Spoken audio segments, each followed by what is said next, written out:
Silverstone, day 2, the final day of racing at the Classic 2022. And what better injection of adrenaline to start the morning than a monster grid of historic Formula Juniors.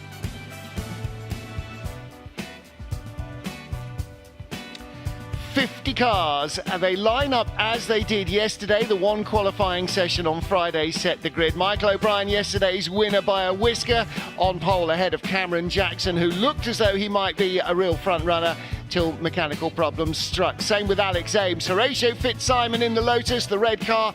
Look out for him. He's determined to win today. Andrew Hibbert, Sam Wilson. Behind them, Tim De Silva, we just heard from him, and Westy Mitchell. Then John Milicevic and Nick Fennell, Mark Woodhouse and Ben Sims. We have got 50 cars on the grid. Great names of the junior era who became big constructors like Lola, like Lotus, like Brabham. We've got some of the tiddlers as well. Ray Mallock in a U2 built by his father, Arthur Mallock. We've got small cars like, or manufacturers like Alexis, Keith, Condor and Caravelle. And plenty more to think about as we see these juniors head out on track. And this is also a race that marks the changing of the guard in Formula Junior. When it was first conceived, cars were front-engined. There are a smattering of front-engine Formula Juniors here, but most are the rear-engine cars. And when we talk about these cars, we always say they're miniature Grand Prix cars. And that's no exaggeration, because in the very early 60s, when these cars were the junior category, Formula One cars were 1.5 litres. These cars are 1.1 litres. So for very many of the teams that ran these Formula Junior cars, if you could step up from a 1.1 litre to 1.5 litre Coventry Climax engine, you actually had a Grand Prix car. Well, good morning, everybody. Welcome back to sunny Silverstone. What a beautiful weekend of weather we've had here. I'm Martin Haven, joining me in the commentary booth all day, all weekend, and with all the information, Alistair Douglas. And Alistair, well, I've had a couple of cups of coffee, but that is nothing like the adrenaline rush that these guys are going to get. This race yesterday was an absolute barnstormer. It was indeed, yes, and it in a way it couldn't have finished any better. Horatio Fitzsimon, who lost the lead on the very last lap, was totally gracious on the podium and congratulating Michael O'Brien, who drove brilliantly with a small electrical problem which caused his car to be a little bit slower on the straights. He was down on power, and in fact Cameron Jackson suffered from a similar problem, and during the race, if you were here yesterday, you'll remember Cameron suddenly slowed on the straight we're looking at now as they came up the Hamilton straight, and that was down to the car just fluffing a little bit with an electrical problem which cured itself, and then he was able to carry on. But both of them having problems. Well, we saw that it was a really close race in the end between Michael O'Brien in his green car and Horatio Fitzsimon in that red Lotus. And it was a real drag race to the line. Mike won by 0.13 of a second. He looked overjoyed, but more than normally overjoyed. And we were sort of astonished that he was quite so emotional about it. But Alistair, there was a massive story going on behind the scenes as well. There was, yes, and I didn't feel it was right to say yesterday, but I've spoken to Michael's dad, Mike, this morning, and he's happy for me to relate to you that Michael's mum and Mike's wife died in May this year. It was a hugely emotional time for them at the moment, and one of the things that Michael's mum, Julia, said to him was that he should go out and win the 2 classic races. The family is so, they're like a stick of rock. Racing goes right through them, all 3 of them, and it was therefore not just an emotional win because it was such a great race and winning by 13 thousandths on the last corner. It was for his mum as well, and that's a brilliant story, and it really shows that the Classic, it's a big event, but there's some very big stories within it as well. We tend to talk a lot about the cars, don't we, because that's what unites everybody here.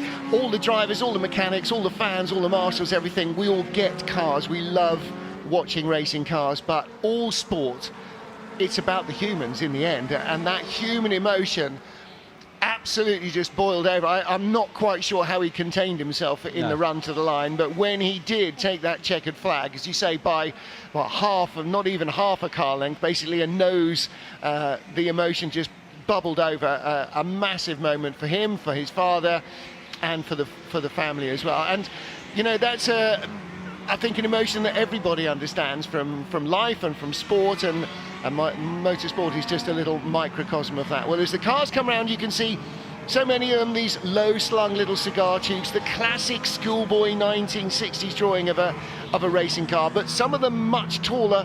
Those will tend to be the front engine car, because of course front engine doesn't mean front wheel drive in these races. Front engine means front engine and rear wheel drive, so the drive shaft and the gearbox have to come past the driver at some stage. The driver, you'll see in the taller cars, will be a little offset from centre, much as you would have seen in an Indy Roadster of the era, and so the cars tend to be a lot taller, and you can see exactly why, even chassis dynamics aside, a tall front engine car with very little power. These are only 1100cc cars, they'll have around 150 brake horsepower maybe, but you can see why a big tall car with the driver sitting right up in the airstream would be very much less competitive, no matter what its chassis dynamics were, compared to the little mid-engine cars that superseded them. And Formula Junior actually sort of just beat Formula One to it. The cars, designers like John Cooper, who built the Cooper cars, already had experience of rear engine cars from the 500 Formula that preceded this as the sort of entry-level category, and knew that was very much the way to go, and so it became in Grand Prix racing as well. But the green shoebox that you can see along on the outside of our two rows of cars, that's the U2 of Ray Mallock, designed by his father Sir Arthur Mallock, which then became Mallock Cars. And Mallock U2s still being produced for Clubman's Racing, and Ray driving one of the original cars, a U2 Mark II. Very competitive, despite the fact that it looks not quite as aerodynamic as its rivals. So 50 cars, nicely warmed up and ready to go. Stand by for 20 minutes of absolutely frantic action. Sunday morning at the Classic gets underway with the Formula Junior encounter. 50 cars, they spread out 1, 2, 3, 4, 8 wide behind our race leader, the man who paced them to the field, Michael O'Brien, on pole position in his blue Brabham. Right alongside him, Cameron Jackson, Alex Ames, the red car for Horatio Fitzsimon, who so nearly won yesterday off on the grass on the run down through the first couple of corners. He's not alone. They are small cars. This is a very big circuit, but when you're 5, 6, 7 or 8 wide into turn one, it is a little hard to make sure that everybody gets safely through. Looks like the blue and red Brabham BT6 of Alex Ames may have got a better start. Alex had a bit of a mechanical problem yesterday, so did Cameron Jackson. More cars off wide as they come onto the Wellington Straight. Alistair, it's going to take them a moment or two to settle down, but already a breakaway group of 5 cars, including there Cam Jackson in second place. And the leader is from pole position, Michael O'Brien. Cameron Jackson into second place. As you said, Horatio Fitzsimon went very, very wide at the first section there through Abbey, but he's managed to recover, and he's going wide again there on the exit of Luffield. So he's a little bit wild in this early stage of the race, but it's Michael O'Brien who will turn into Copse Corner first. Cameron Jackson in second place. Alex Ames, who once again made a great start, number 88, that blue car with the orange stripe, in third place, but it's the green with the gold stripe of Michael O'Brien, the Brabham BT6, that will turn into the wonderful Beckett section first. And so far things are looking good for all of these cars. There's no problems. We had a couple of cars slow off the line yesterday, but somebody who does have a problem is car number 23. That's Keith Roach in the front engine Condor. Condor, a small mark that didn't continue very long after Formula Junior. He's heading into the pit lane. Michael O'Brien's other problem yesterday, as well as the speed of the Lotus. The Lotus of Horatio Fitzsimon, the red car there with the yellow wheels, looked like it was so much quicker in a straight line that it must somehow be illegal. Actually, the story was that Michael O'Brien had a chronic misfire in the car, so he was not picking up to speed off the corners, and that allowed Horatio to just fire past him all the time. It looks as though their run off to Tour Western Aerodrome yesterday changed all the electronics and ran the car to try and clear the misfire. Looks like that has worked well, because Michael O'Brien has got plenty of pace out front. He certainly was never able to open this amount of a gap in the whole of the race yesterday. So he's leading. Cameron Jackson, the green car with the yellow wheels, the classic Lotus green with yellow wobbly wheels, in second. Up to third, a great move from Horatio Fitzsimon. This young man, by his own admission, he was just saying to Ed, still getting used to racing these historic cars, but boy, he really is doing a great job. Alex Ames behind him with that red nose and noseband on his car. His car, another Brabham BT6 like Michael O'Brien, the race leader. And this is, as it did yesterday, turning into a battle of some of the car-making greats from the 60s. Brabham versus Lotus, that's the story out front. It is indeed, and this battle for second place being led now by Horatio Fitzsimon after that good move on the inside at Village, but Alex Ames hasn't given up, and of course Tim De Silva's in there as well, the American driver who Ed spoke to in the collecting area. Tim De Silva coming up in 5th place, but right behind 3rd and 4th, but taking away, and that's the Kieft car number 39 spinning of Nick Carlton-Smith. The Kieft, Sterling Moss was actually a director of the Kieft car company. Cyril Kieft built the cars, and he looks like he's having trouble getting that car restarted. Unfortunately, Nick Carlton-Smith, who's been very successful in this car over the last couple of years, but I was just saying that Michael O'Brien, it looks as though he's starting to pull away a little. Yeah, so Michael O'Brien starting to creep away a little. And here is the replay. Okay, no contact involved, and yes, lucky. Oh no! I was going to say the car behind was lucky to dodge that bullet, but I'm afraid didn't. So there was a little bit of contact there as our Kieft spun. Looking back to go, try and find a gap to come back on.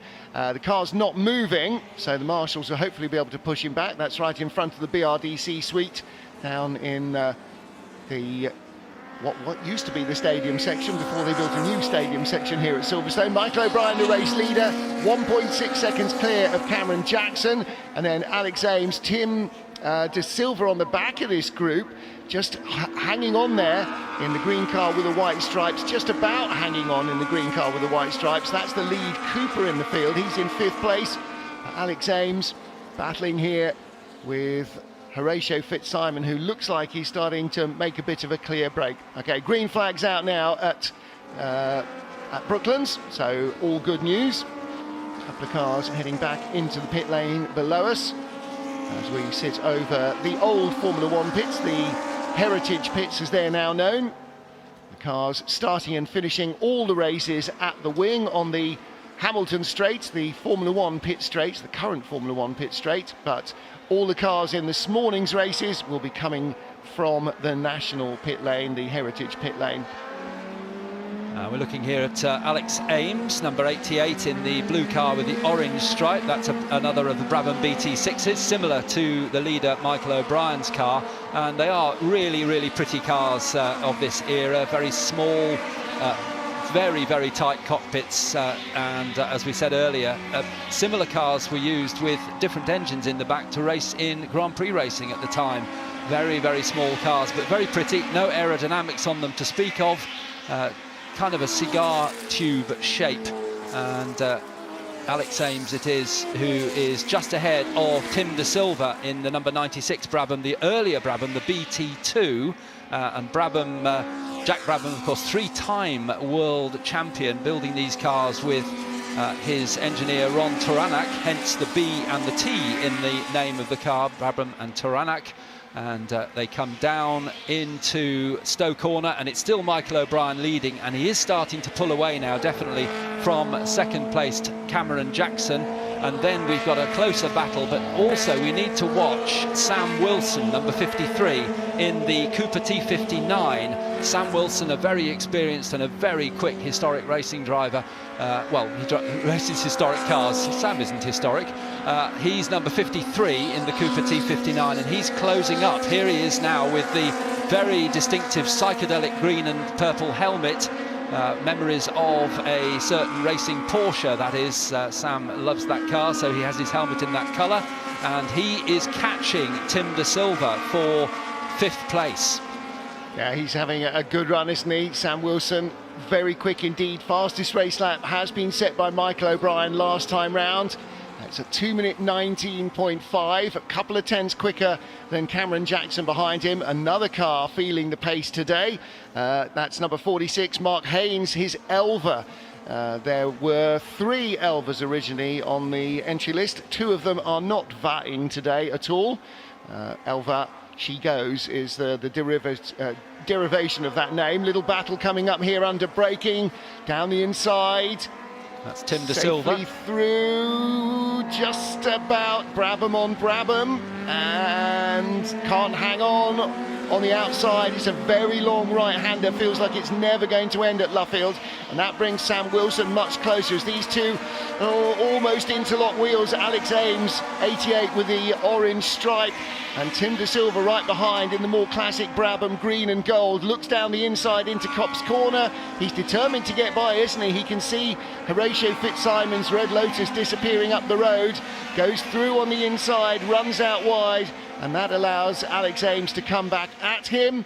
And as they sweep left into Maggots and then into the Beckett's S's, Alex Ames in front, but Sam Wilson is right there. So now this is 4th, 5th and 6th, all in one camera shot. You could cover them with the proverbial pocket handkerchief. Indeed you can, and Alex Ames, lovely move there to get back at Copse on Tim De Silva, but now Tim De Silva's having to look in his mirrors, so he's attacking and defending at the same time because he's got the experienced Sam Wilson in the Cooper T59 behind him as they turn into Stowe Corner. Sam thinks about a look up the inside, but not room there, so they now turn through Stowe. The next opportunity will be in braking for Club Corner. They go down into the Vale, and then if you're familiar with the Silverstone Grand Prix circuit, you may see that they're taking a slightly different line through Club there. This is the historic Club, and Tim De Silva makes a small mistake there, so Sam Wilson slides through on the inside of Club Corner, now focusing his attention on the gearbox of Alex Ames up ahead. So Brabham, Cooper, Brabham in that battle there for 4th place. Well, you can see how narrow their tyres are compared to anything else that will be running on slicks. These are on treaded tyres, historic racing tyres, the Dunlop CR65, and that means when you run over these curbs, they have a very big effect on the car. And Tim De Silva just got a little wide there. The wheel dropped off the outside of the first part of the curb and sort of started steering the car, so he had that big moment. Sam Wilson snapped up the opportunity to get by. Just at the front of the shot, you can see the red car, Horatio Fitzsimon. Look at him again if you get a chance when they're going down the long straights. I saw him on the Hangar Straight. He was actually leaning forward, trying to duck his head down behind the screen. He's not the shortest of drivers, there he is, and he was just trying to duck his head down in the straight like a motorcyclist gets down behind the fairing. Anything that can give him even a mile an hour in top speed down the straight has got to be worth doing. And of course, when you're going in a straight line, even at the speeds that they're travelling, you don't need to worry too much about the steering. So he was popping his head back up to get into the braking area, but he's driving that car a little bit like a motorcyclist. He's losing ground though to Cameron Jackson. The gap is just opening up a fraction, and so Cameron Jackson not showing on our on-screen timing, but it is showing on our timing screen, so we might need to look at the leaders on the Hangar Straight as we now see Alex Ames working hard at the wheel. Again, grip very low, power pretty low in these cars. Although the weight is low, it's all about momentum, not fighting the car. Well, there is your leader, Michael O'Brien. And in 2nd place, it does look like Horatio Fitzsimon. So what has happened then to Cameron Jackson? That was not Cameron Jackson's Lotus that was 2nd in the shot.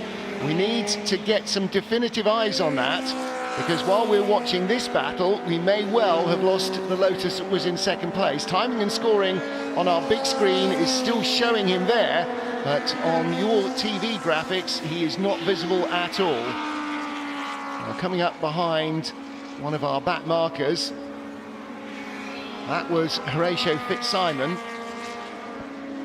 Yes, our main timing screen now showing Cameron Jackson dropping down, so it's unfortunately, it looks as though we know not why Cameron Jackson okay, now is then, in trouble. hang a minute. There was an arm out of the cockpit there from Horatio Fitzsimon, and he looked like he was going a little slower. Are there yellow flags out here? Okay, so here is our race leader, Michael O'Brien. The timing screen only updates itself a couple of times a lap, and it does look as though we've lost Cameron Jackson somewhere. That's not our leader either. That is Michael O'Brien rather, yeah. So struggling to see the 1 and the 6 separated there. Bright morning sunshine and small TV screens make it a little hard to pick him out, but he is still motoring on, still sounds, oh yes, sounds beautifully clean and crisp as he comes past us. An awful lot of these Formula Juniors had 1098 A series engines, the sort of thing that you'll find in a Mini, a Morris Minor, Austin 1100, that sort of thing. But they sound an awful lot better. We do. We've had the 3 second, third and 4th place cars come past our commentary box here, and we can see them visually, and I can confirm that, yeah, Cameron Jackson has gone. But I can also confirm that Fitzsimon has been caught by Ames and Wilson. So it's a 3-car battle for second place as we look at long shot up the Hanger Straight of the leader Michael O'Brien, but into the back of the shot we should see the battle for second place. Here it comes, Horatio Fitzsimon. Next up it's Sam Wilson. So Sam Wilson has got past Alex Ames and Tim De Silva's back on the case as well, isn't he? Because he's had a couple of moments where he's gone wide, but he's caught them back up again. That's pretty normal because these cars are so evenly matched. If you can get a bit of a slipstream where the car in front is pushing the air out of the way for you, then you can actually go a little bit quicker on the straights and then close up on the car in front. So we're looking now at the battle for second place, and it's Horatio Fitzsimon in the Lotus 22 with Sam Wilson in the Cooper T59 just behind. Then it's Alex Ames in the Brabham BT6, and at the back of the group the 96 car of Tim De Silva in the Brabham BT2. Classic names in racing. Yeah, and easy to distinguish the red and yellow Lotus, the Brabham with the white stripes, or the 2 Brabhams with the white stripes, and the green and gold as well of green and orange of Alex Ames. So Horatio Fitzsimon, who led in the closing stages yesterday a couple of times, so nearly took the win, didn't manage to squeeze through. Just ahead of them, a little gaggle, particularly front engine cars. Horatio Fitzsimon again with his hand out of the cockpit. Now that's the second time in a lap that he's done that, and this time he does pull off the circuit down at Brooklands at the end of the Wellington Straight, named after the bombers that flew in and out of here when this was a wartime airfield. Cooper coming into the pit lane as well. I think that was one of the back markers. That's Stuart Tizard in the Cooper coming into the pit lane. And well, through goes Sam Wilson, but that is the end of the race, I'm afraid, for Horatio Fitzsimon. These are the sort of cars that appeared in many young boys' Christmas presents in their first ever Scalextric set. You would have seen little cars like these with the steering front wheels, and if that didn't get you excited about motor racing, I'm afraid, then nothing did. Sam Wilson now up to second place. Really good race from young Sam Wilson. Started in 6th place on the grid in his Cooper, but the race leader in a Brabham is still Michael O'Brien. Car 167, dark blue with the gold nose and the band running all the way across the car, and the yellow and white stripes on the top of his helmet as he works his way through traffic. And Michael O'Brien, a factory driver for McLaren in modern GT racing, so he's got plenty of experience, but he really grew up with the smaller cars like these Formula Juniors and Formula Fords. His father, Mike, prepares the car in the team workshop here at Silverstone. Mike himself, a racing driver in the past in the British Touring Car Championship, so a really long line of racing history in the O'Brien family, and it's great to see Michael O'Brien. He's nearly 11 seconds ahead. This is unheard of in Formula Junior racing. Yeah, he really got away, didn't he? Got away at the start. There was some good battling behind him, which definitely always helps because it slows down the cars that are racing behind you compared to you, and he's in clear air, which means he doesn't have to worry about anybody dive bombing him when he gets to traffic. He can pick and choose when he goes through past the slower cars in the field, and so all working well. Yellow flag still out there down the end of the Wellington Straight while the marshals move the car away, so thank you to them for clearing up, and it will go green in a moment And again, big hand to all the marshals here this weekend and every other race circuit this weekend for coming out and volunteering to make sure that the racing remains safe. The other McLaren Brabham link as well for Michael O'Brien. He races for McLaren, and of course McLaren set up by Bruce McLaren, but Bruce started his racing career in Europe with Brabham. So all the Antipodean racing drivers ended up in that little corner of racing drivers and engineers like Ron Toranak ended up that little corner of southwest London.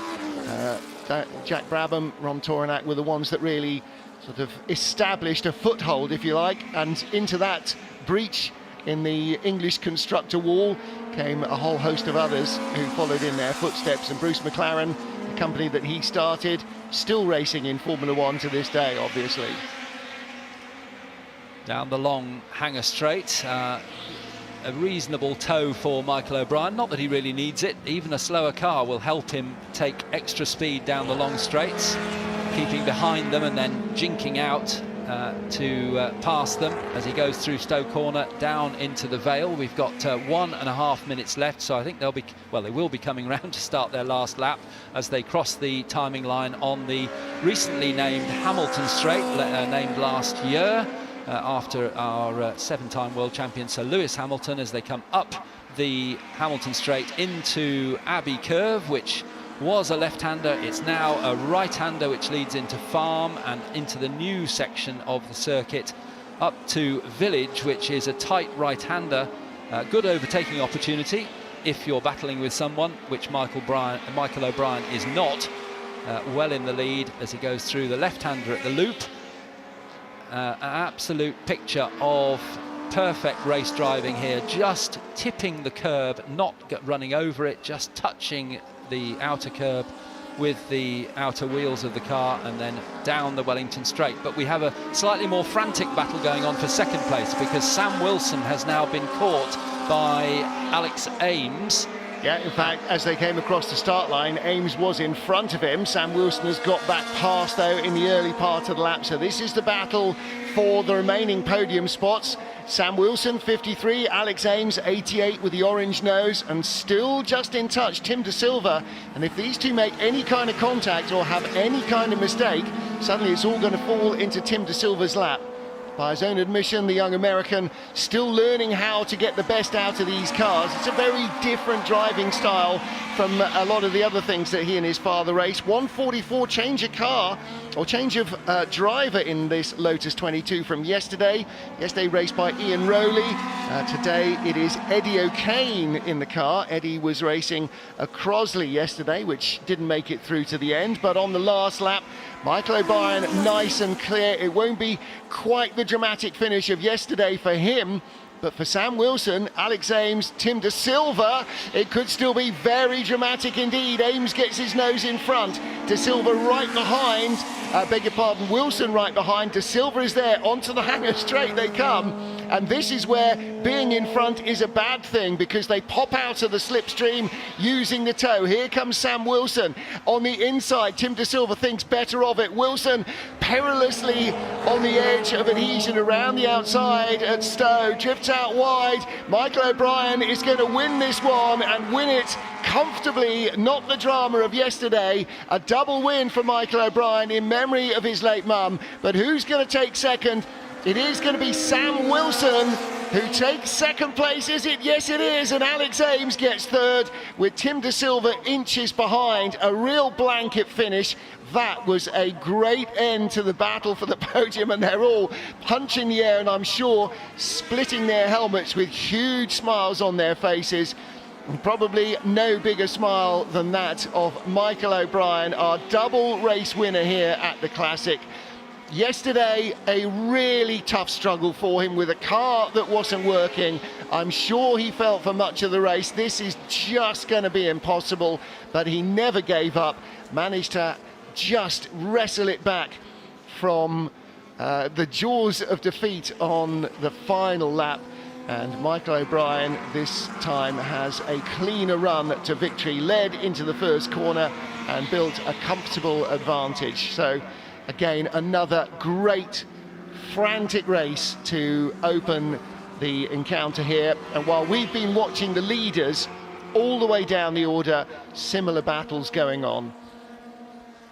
And in fact, winning the front-engined category, as he did yesterday, was Ray Mallock in his father's design, the U2 Mark II.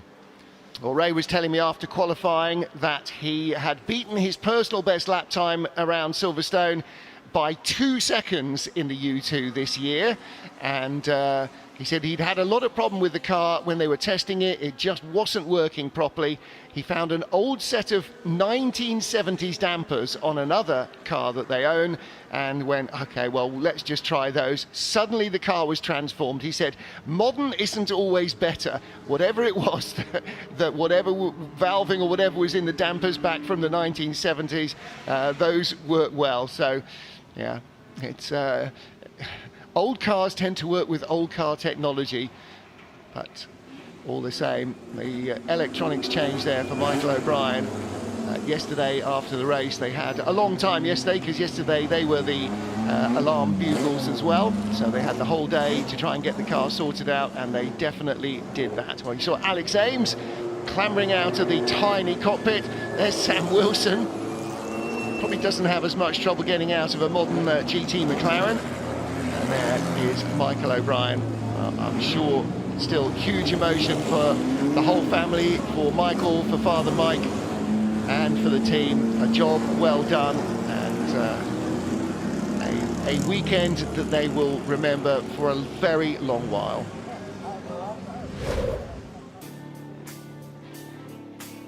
Formula Junior, better than an alarm call, better than the skirl of bagpipes to wake you up in the morning, but then what isn't?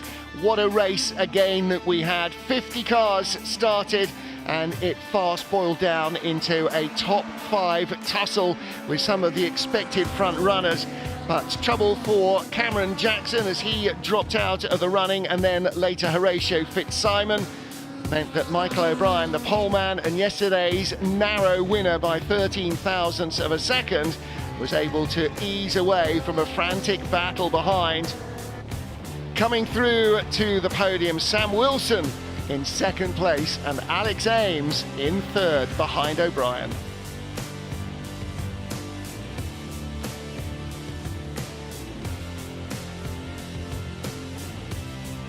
Confirmation of the results. Race 2 for the historic Formula Juniors at the Classic here at Silverstone. A double win for Michael O'Brien. The rest of the podium, in fact the rest of the finishing order, looking very different. Sam Wilson in second. Alex Ames, a front runner yesterday who failed to finish, takes third ahead of Tim De Silva, Andrew Hibbard and Mark Woodhouse. And it is rear engine cars filling the top 10.